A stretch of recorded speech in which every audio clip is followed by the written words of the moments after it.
minuga alustab ja minul on Natalja Kiitamaa, üks idee autoritest.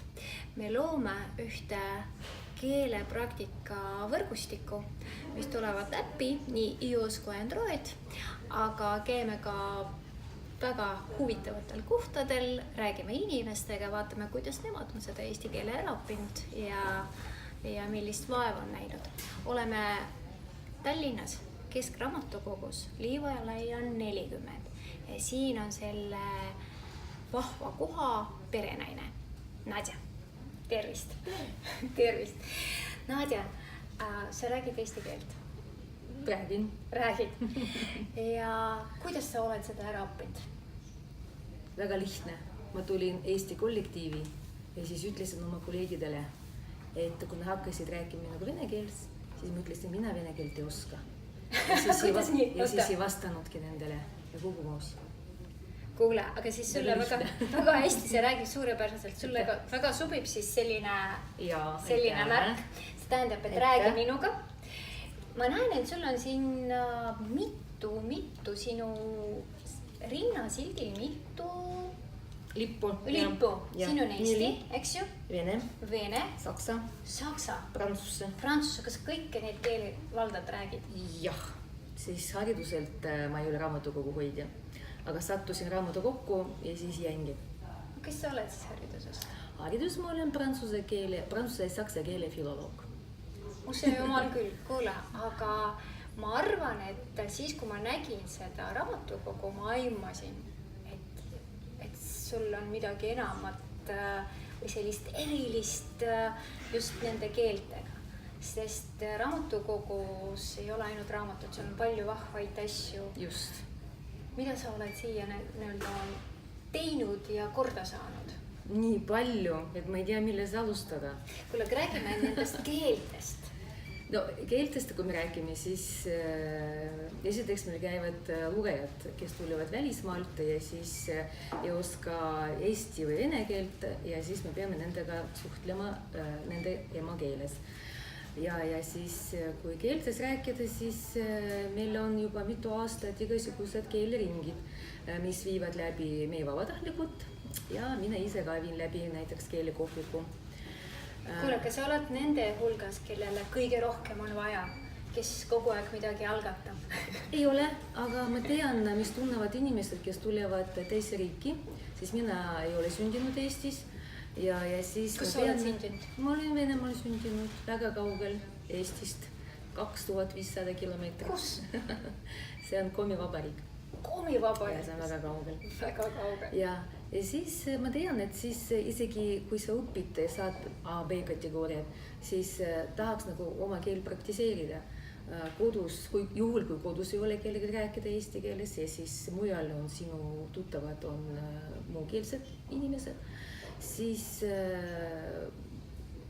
tõesti see keelekohvik annabki võimalus lihtsalt meie puhul kord nädalas omavahel suhelda ja ma võin öelda oma keelekohviku kohta, et see ei ole enam keelekohvik, vaid see on võib-olla mingi keeleklubi või lihtsalt klubi, kus käivad inimesed juba rohkem kui aasta aega, nii külalised kui ka vabatahtlikud. Kas saame täna näha, kes täna tuleb? Ja ma arvan küll, ma ei tea, kui palju täna tuleb, ilm ei ole ilus, aga see sõltub, ma ei tea, et tõesti julge öelda, et palju tuleb, sest kui kas on vaja eelnevalt helistada siia või kirjutada? Ei, lihtsalt miks ma ütle siis meie vaatajatele. Jah, iga teisipäev kell 17.30 aadresi Liivalaia 40 me ootame teid keelekohvikus. Iga teisipäev. Mulle nii meeldib, sellepärast, et mõnikord inimene ei saa tulla, aga siis ta tuleb järgmine kord või siis kaks õpilast tulid tagasi, ütlesid, et kevadel me käisime ja õppisime keelt ja siis tulime tagasi keelekohvikusse. Mul oli tõesti hea meel. Ja loomulikult, nagu ma varem ka ütlesin, et siis mina ei ole keelekandja.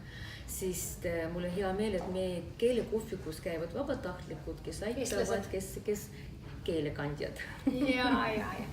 Aga mul on väga hea meel ja ma loodan, et Keskraamatukogu, teil on 17 filiaali. Ja, pluss raamatukogu buss. Kas ainult Tallinnas? jah, Tallinnas 17 harukogud, iga linna osas on 2 harukogu, pluss raamatukogu buss, mis käib ringi. Näiteks Lasnamäe meil on väga suur linn ja siis 2 raamatukogust, see on tõesti ei piisa, see on liiga vähe. See tähendab, et kui Keskraamatukogu, Tallinna Keskraamatukogu on meie partner, ehk siis Räägi minuga partner, see tähendab, et selline märk on rinnal, on ka raamatukogus, see tähendab, et tulge raamatukokku eesti keeles rääkima. Et teiega aeglaselt, kannatlikult, meeldivalt ja sõbralikult räägitakse eesti keeles. Saab praktiseerida. Ja lisaks ma tahan öelda, et keelekohvikud töötavad harukogudes ka. Lihtsalt tuleb vaadata keskraamatukogu.ee, mis kellaaed ja mis päevadel keelekohvikud on avatud. Aga raamatukogu on eeskätt raamatukogu. Mida te pakute muidu eriliste vajadustega inimestele ja ka pensionäridele ja puuetega inimestele näiteks? Tegelikult meil on tõesti meie aadress keskraamatukogu.ee, kus on teenused ja kus on kõik kirjas, mis klubid, mis ringid, mis me pakume lugejatele, kes on kodus, kes ei saa välja tulla, see koduteenindused, arvutikursused, koolitused, näitused, mis iganes tõesti on nii palju, et ma arvan, et meil ei ole siin nii palju aega. Muudi laste ring meil on ka olemas, näiteks meie osakonnas. Kas teisi keeli ka õpetatakse peale? Ja, meil on hispaania keelekohvik, meil on inglise keelekohvik nii lastele kui ka täiskasvanutele ja võib-olla tulevikus tuleb saksa keelekohvik, ei tea, ja vene keelekohvik. Issand jumala, te olete nagu elu keskel, et sa olete elu keskel. Aga mis on teie arvates kõige tähtsam raamatukogu jaoks? Et ma arvan, see kõige tähtsam see, et lugejad saavad sissepääs infoallikasse. See on kõige tähtsam. Info on kõige tähtsam. Ma näen, et me oleme tegelikult noorte nurgas. Just. Ja siin on lauamängud. Siin on koomiksid. PlayStation. Ja PlayStation. Kas siia saab, mis mänge seal on? Kaasaegsed mängud, viimased uhked mängud. Kas te ei karda, et tullakse lihtsalt mängima? Mitte raamatut lugema või keelt? Ei karda, see on parem, kui noored istuvad kuskil kaupluse keskuses, kaubanduskeskuses ja põrandal ja siis mängivad oma vahel telefoniga. Tulgu siis raamatukokku. Turvaline ja kindel koht. Aga liigume siis mõni aja pärast, sest on juba varsti inimesed tulevad ja vaatame, kes täna sinna keelekohvikusse tuleb. Võtame kohvi kaasa ja lähme teise ruumi.